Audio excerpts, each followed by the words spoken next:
साल में क्या किया, और दूसरी तरफ जो जेडीयू का उम्मीदवार है, मैं तुमको बता चुका हूं मोदी ने क्या क्या किया। CAA का कानून, ट्रिपल तलाक का कानून, बताओ ट्रिपल तलाक का कानून क्या सिर्फ एक समुदाय पर लागू होता, सब पर नहीं होता? क्या CAA का कानून सब पे लागू नहीं होता? क्या यकसा सिविल कोड का कानून जिसको बनाने की बात RSS बीजेपी करती है वो सब पे लागू नहीं होगा? ये वक्त अज़मियत के मजारे करने का नहीं है, ये वक्त इत्तेहाद को मजबूत करना है। मेरे अजीज दोस्तों और बुजुर्गों, मेरे नौजवान साथियों, ये लड़ाई तुम्हारी है, तुम्हारे मुस्तकबिल की लड़ाई है। बिहार में 60% आबादी, 35 साल से कम उम्र नौजवानों पर मुश्तमिल है। और जो लोग मजलिस को बोलते गठबंधन के बारे में, मैं आपसे कह रहा हूं कि आज दरभंगा में गौरा बोरन एक विधानसभा है, वहां पर राजद ने, गठबंधन ने अफजल अली खान को उम्मीदवार बनाया और अफजल अली खान के खिलाफ तेजस्वी जाकर संतोष सहनी को वोट देने की बात करता है। बोलो गठबंधन के लोग, तुम्हारा उम्मीदवार अफजल अली खान और तेजस्वी जाकर कहता है कि संतोष सहनी को वोट दो। कितना रुस्वा तुम हमको करोगे। और लोग बोलते हो ऐसी भड़काऊ भाषण देता है। मैं भड़काऊ भाषण नहीं दे रहा हूं, मैं मुबारकबाद दे रहा हूं वीआईपी पार्टी के जिम्मेदारों को कि वो 3-3.5% है, मगर उन्होंने अपने इत्तेहाद का सबूत दिया।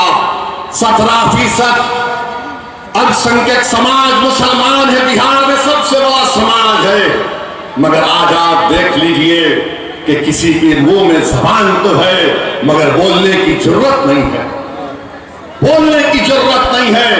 17% है और तेजस्वी के बाजू बैठकर वीआईपी का लीडर कहता है कि अब की बार मल्लाह का बेटा उप मुख्यमंत्री बनेगा।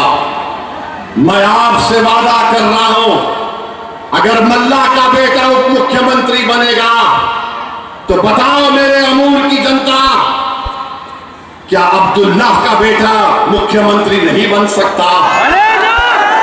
बताओ क्या मोहम्मद का बेटा मुख्यमंत्री नहीं बन सकता बिहार का? क्या अबू बकर का बेटा मुख्यमंत्री नहीं बन सकता? क्या फातिमा का बेटा मुख्यमंत्री नहीं बन सकता? तो ये लड़ाई मुख्यमंत्री बनाने की है। अब असदुद्दीन ओवैसी उप मुख्यमंत्री पर राजी नहीं होगा, मुख्यमंत्री होगा सीमांचल का बेटा होगा। मुख्यमंत्री होगा तो सीमांचल का बेटा होगा, और सीमांचल से इंसाफ उसी वक्त होगा जब यहां का बेटा पटना के जालिमों के सामने कुर्सी डालकर पैर पे पैर रखकर बोलेगा, और बोल सीमांचल का इंसाफ तुझे करना है। ये ताकत आपको देना है, ये ताकत आपको अपने वोट के जरिए देना है। देंगे ताकत आप, वोट पड़ेगा, सीमांचल के नाम पर वोट देना है।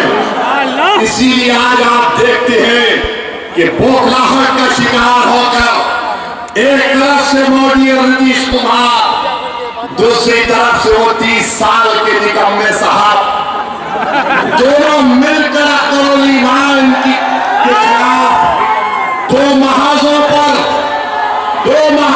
लड़ रहे। मैं एक तरफ कहूंगा, फिर से कह रहा हूं, मेरे भाई, अज़मियत का वक्त नहीं है, इत्तेहाद का वक्त है।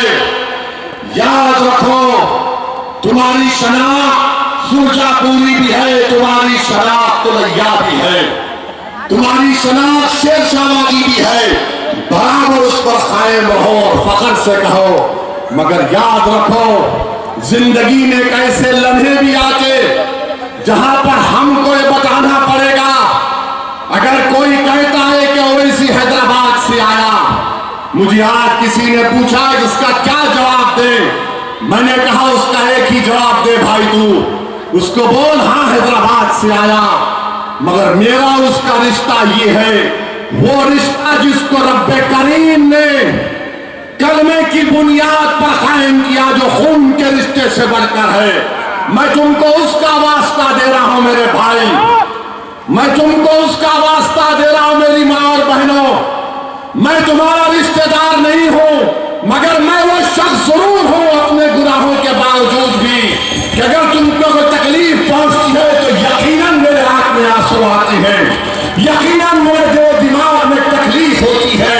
और मैं आज उसी तकलीफ को दूर करने के लिए मजलिस इत्तेहादुल मुस्लिमीन आपके दरमियान में आई। मेरे अजीज दोस्तों और बुजुर्गों, अपने इत्तेहाद को मजबूत करिए, डरने और घबराने की जरूरत नहीं है। मैं आपसे वादा कर रहा हूं जितने काम इस विधानसभा में अभी होना बाकी है वो मेरी जिम्मेदारी है, वो मेरी जिम्मेदारी है। अगर वो काम नहीं होंगे तो 5 साल के बाद असदुद्दीन ओवैसी इस विधानसभा को तुम्हारे दरमियान में नहीं आएगा। मैं काम करूंगा इंशाअल्लाह। अख्तर अली इमाम का हाथ पकड़कर, अख्तर अली इमाम का कान पकड़कर हम पूरे काम को मुकम्मल करवाएंगे जो 30 साल में निकम्मे ने पूरे नहीं किए। और याद रखो, आप याद रखो, जो जेडीयू का उम्मीदवार है वो मोदी का चेहरा है, जो जेडीयू का उम्मीदवार है वो मोदी का एजेंट है जिसने हमारे वक्त के खिलाफ कानून बनाया। तो मेरे अजीज दोस्तों और बुजुर्गों, 800 करोड़ के काम अख्तर अली इमाम इस किताब में बता रहे कि 5 साल में हुए।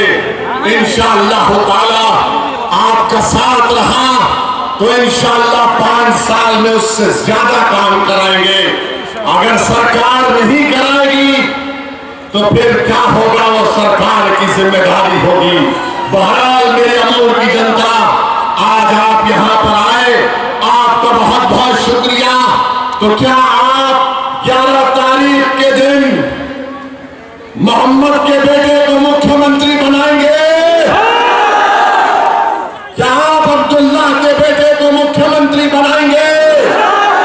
क्या आप फातिमा के बेटे को मुख्यमंत्री बनाएंगे? याद रखो, ये उस दिन आपको अपने इत्तेहाद को दिखाना है। इत्तेहाद बताएंगे ना आप मुत्तहिद रहेंगे ना इंशाअल्लाह। तो हमारे साथ आंख उठा कर कहिए, सीमांचल जिंदाबाद, सीमांचल जिंदाबाद, सीमांचल जिंदाबाद, पतंग छाप जिंदाबाद, नारे तकबीर, नारे तकबीर। अल्लाह सलामत रखे आपको। अस्सलाम वालेकुम व रहमतुल्लाहि व बरकातहू।